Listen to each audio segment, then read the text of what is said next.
आज हम आप लोग के बीच प्रकाश का परावर्तन से संबंधित इम्पोर्टेंट क्वेश्चन बताने जा रहे हैं। तो चलिए स्टार्ट करते हैं। क्वेश्चन नंबर 1, प्रकाश किरणें गमन करती है। इसका आपका राइट जवाब हो गया सरल रेखा में गमन करती है। क्वेश्चन नंबर 2, इनमें से कौन सा एक पारदर्शी पदार्थ है? तो इसका आपका जवाब हो गया ऑप्शन नंबर सी। अगर बात किया जाए दर्पण, तो ये दर्पण आपका 2 प्रकार का होता है और कागज एक अपारदर्शी पदार्थ है। आगे बात किया जाए तो इनमें से कौन प्रदीप्त वस्तु नहीं है, यानी जो लाइट नहीं दे, तो इसका आपका ऑप्शन हो गया ऑप्शन नंबर बी, यानी चंद्रमा। आगे बात किया जाए तो क्वेश्चन नंबर 4, पृथ्वीवासियों के लिए प्रकाश का सबसे बड़ा स्रोत क्या है? तो ये हो गया आपको ऑप्शन नंबर बी, सूर्य एक सबसे बड़ा स्रोत है। आगे क्वेश्चन नंबर 5, प्रकाश किरणपुंज कितने प्रकार के होते हैं? तो हो गया ऑप्शन नंबर सी, किरणपुंज 3 प्रकार के होते हैं। एक समांतर किरणपुंज, अभिसारी किरणपुंज और अपसारी किरणपुंज।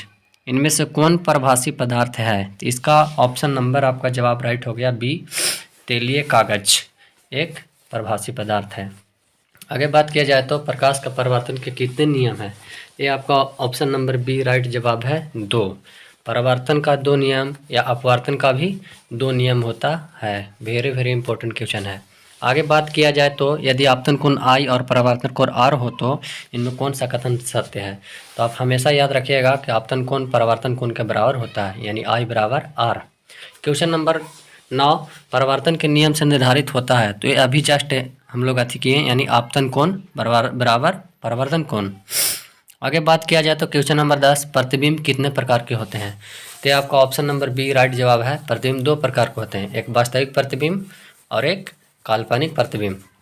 क्वेश्चन नंबर 11, किसी प्रतिबिंब को पर्दे पर प्राप्त किया जा सकता है। तो किस प्रतिबिंब को? तो वास्तविक प्रतिबिंब को पर्दे पर प्राप्त किया जा सकता है, जबकि आभासी प्रतिबिंब को पर्दे पर प्राप्त नहीं किया जाता है। वास्तविक प्रतिबिंब हमेशा वस्तु के अपेक्षा उल्टा होता है, जबकि आभासी प्रतिबिंब हमेशा सीधा होता है। कौन सा प्रतिबिंब दर्पण के पीछे बनता है? तो इसका आपको हो गया ऑप्शन नंबर बी, आभासी प्रतिबिंब, जो कि हमेशा सीधा होता है। आगे बात किया जाए तो क्वेश्चन नंबर 13, समतल दर्पण द्वारा बना प्रतिबिंब की प्रकृति कैसा होता है? ये आपका ऑप्शन नंबर डी हो गया, जो कि आभासी सीधा परंतु पार्श्विक रूप से उल्टा। आभासी जहाँ भी आएगा वो हमेशा वस्तु की अपेक्षा सीधा होगा, और वास्तविक रहेगा तो हमेशा वस्तु की अपेक्षा उल्टा होता है। क्वेश्चन नंबर 14, समतल दर्पण द्वारा बने प्रतिबिंब का आकार बिंब का आकार की अपेक्षा, बिंब यानी वस्तु का आकार का क्या होता है? तो समतल में याद रखिएगा ऑप्शन नंबर सी बराबर। अगर उत्तल में बोलेगा तो उत्तल में हमेशा छोटा होता है, जबकि अवतल में बोलेगा तो अवतल में छोटा बड़ा बराबर यानी सभी प्रकार के प्राप्त होता है वस्तु, कभी बड़ा कभी छोटा। बात किया जाए तो आगे क्वेश्चन नंबर 15, गोलीय दर्पण कितने प्रकार के होते हैं? तो आपको हो गया ऑप्शन नंबर बी, 2 प्रकार के, एक अवतल दर्पण और एक उत्तल दर्पण। क्वेश्चन नंबर 16, वह दर्पण जिसका परावर्तक सतह बाहर की ओर वक्रित रहता है वह क्या होता है? यह आपको हो गया ऑप्शन नंबर सी, उत्तल दर्पण। उत्तल दर्पण का अगर बात किया जाए फोकस दूरी वक्रता त्रिज्या ई ऑलवेज पॉजिटिव होता है। आगे बात किया जाए तो क्वेश्चन नंबर 17, वह दर्पण जिसका परावर्तक सतह अंदर की ओर वक्रित रहता है वह क्या होता है? इसका जवाब आपको हो गया राइट ऑप्शन नंबर बी, अवतल दर्पण। अवतल दर्पण का याद रखिएगा फोकस दूरी और वक्रता त्रिज्या ऋणात्मक होता है। समतल दर्पण द्वारा किसी वस्तु का कैसा प्रतिबिंब होता है? तो याद रखिएगा इसका हो गया ऑप्शन नंबर ए, यानी काल्पनिक यानी आभासी प्रतिबिंब। आगे बात किया जाए क्वेश्चन नंबर 19, तो गोलीय दर्पण के परावर्तक पृष्ठ की वृत्ताकार सीमा रेखा का प्रभावी व्यास क्या कहलाता है?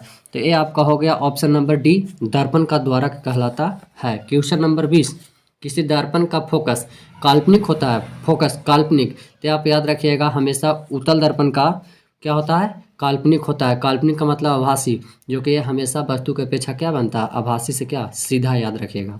अवतल दर्पण पर किसी बिंदु की दिशा में आपतित प्रकाश की किरणें बिना विचलित हुए परावर्तित होती है, तो ये क्या कहलाएगा? तो ये आपको ऑप्शन नंबर याद रखिएगा सी, यानी वक्ता केंद्र कहलाती है। क्या कहलाती है? वक्ता केंद्र। क्वेश्चन नंबर 22, आगे बात किया जाए तो गोलीय दर्पण के परावर्तक पृष्ठ का मध्य बिंदु यानी मध्य बिंदु क्या कहलाता है?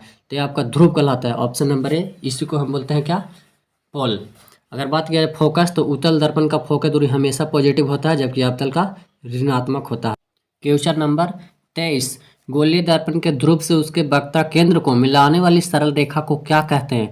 ये इंपॉर्टेंट क्वेश्चन आप याद रखिएगा जरूरी। ये हो गया ऑप्शन नंबर सी, दर्पण का प्रधान अक्ष कहलाता है। क्वेश्चन नंबर 24, कौन सा दर्पण हमेशा वस्तु के आकार का प्रतिबिंब बनाता है? वस्तु के आकार के बराबर का प्रतिबिंब बनाता है। ए हो गया ऑप्शन नंबर ए, समतल दर्पण में हमेशा क्या होता है? वस्तु के बराबर बनता है और अवतल में बड़ा और उत्तल में छोटा होता है। याद रखिएगा। कौन सा दर्पण में हमेशा वस्तु के आकार से छोटे आकार का प्रतिबिंब बनता है? अभी जस्ट बताए हैं। ये हो गया ऑप्शन नंबर सी, उत्तल दर्पण में। अगर अवतल का बात किया जाता है तो अवतल में बड़ा, छोटा, बराबर सभी प्रकार के बनते हैं, जबकि समतल में बराबर होता है। आगे बात किया जाए तो दर्पण की फोकस दूरी और वक्रता त्रिज्या में संबंध, याद रखिएगा। ये हो गया ऑप्शन नंबर बी, एफ बराबर r/2। याद आप रखिएगा।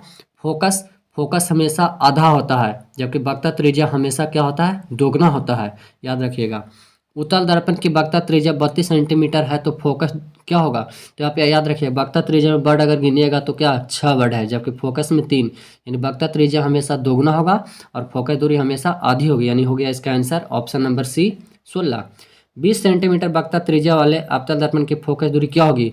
वक्रता त्रिज्या और पूछ रहा है फोकस दूरी, तो ये हो गया ऑप्शन नंबर आपका बी, -10, क्योंकि ये अवतल दर्पण है।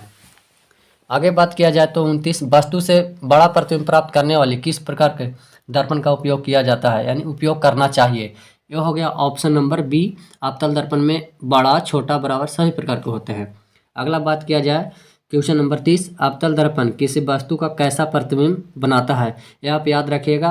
वास्तविक और काल्पनिक यानी आभासी दोनों प्रकार के। अगर वास्तविक होगा तो वस्तु के अपेक्षा उल्टा होता है और आभासी होगा तो हमेशा वस्तु के अपेक्षा सीधा होता है। क्वेश्चन नंबर 31, किसी दर्पण की फोकस दूरी एफ और वक्रता त्रिज्या आर हो तो कौन सा संबंध सही है? आप याद रखिएगा ऑप्शन नंबर बी, आर बराबर 2f। फोकस हमेशा आधी होती है, जबकि वक्रता त्रिज्या हमेशा दोगुनी होती है। गोलीय दर्पण के मुख्य अक्ष के समांतर आपतित किरण दर्पण से परावर्तन के बाद खाली स्थान मिल जाती है, तो ये हो गया आपको ऑप्शन नंबर ए, दर्पण के फोकस की दिशा में निकलती है। कहाँ निकलती है? दर्पण के मुख्य फोकस की दिशा में निकलती है। क्वेश्चन नंबर 33, गोलीय दर्पण के फोकस की दिशा में आपतित किरण दर्पण से परावर्तन के बाद, ये हो गया आपको ऑप्शन नंबर सी, दर्पण के मुख्य अक्ष के समांतर निकलती है।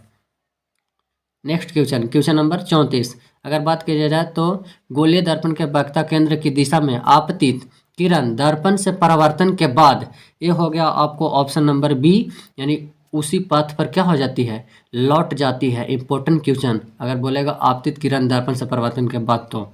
अगला क्वेश्चन, दंत विशेषज्ञ किस दर्पण का उपयोग मरीज के दांतों का बड़ा प्रतिबिंब देखने के लिए किया जाता है? ये हो गया आपको ऑप्शन नंबर बी, अवतल अगर बात किया जाए तो दांत में, कान का डॉक्टर, या बात किया जाए हेडलाइट में, सर्च लाइट में, सभी में अवतल दर्पण का प्रयोग किया जाता है।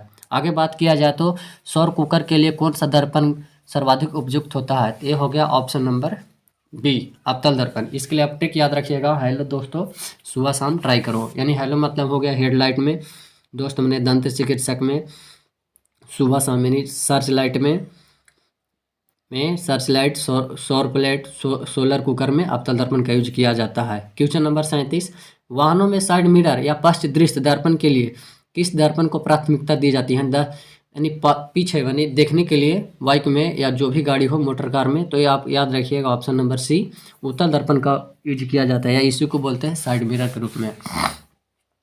38, यदि किसी बिंब को प्रतिबिंब का आवर्धन अगर धनात्मक है तो उस प्रतिबिंब की प्रकृति क्या होगा? ये आप याद रखिएगा। इसका हो गया ऑप्शन नंबर डी, आभासी और सीधा। आभासी और सीधा आप याद रखिएगा उत्तल दर्पण में होता है, ये हमेशा के लिए याद रखिएगा। आभासी के साथ क्या होता है? सीधा। क्वेश्चन नंबर 39, सौर पैनलों पर प्रकाश की अधिक मात्रा को फोकस करने के लिए किस दर्पण का उपयोग किया जाता है? तो अभी जस्ट हम बताए हैं। हेलो दोस्तों, सुबह शाम ट्राई करो, यानी सोलर पैनल में इसका भी हो गया ऑप्शन नंबर बी, अवतल दर्पण। या बाल दाढ़ी बनाने में भी अवतल दर्पण का यूज किया जाता है।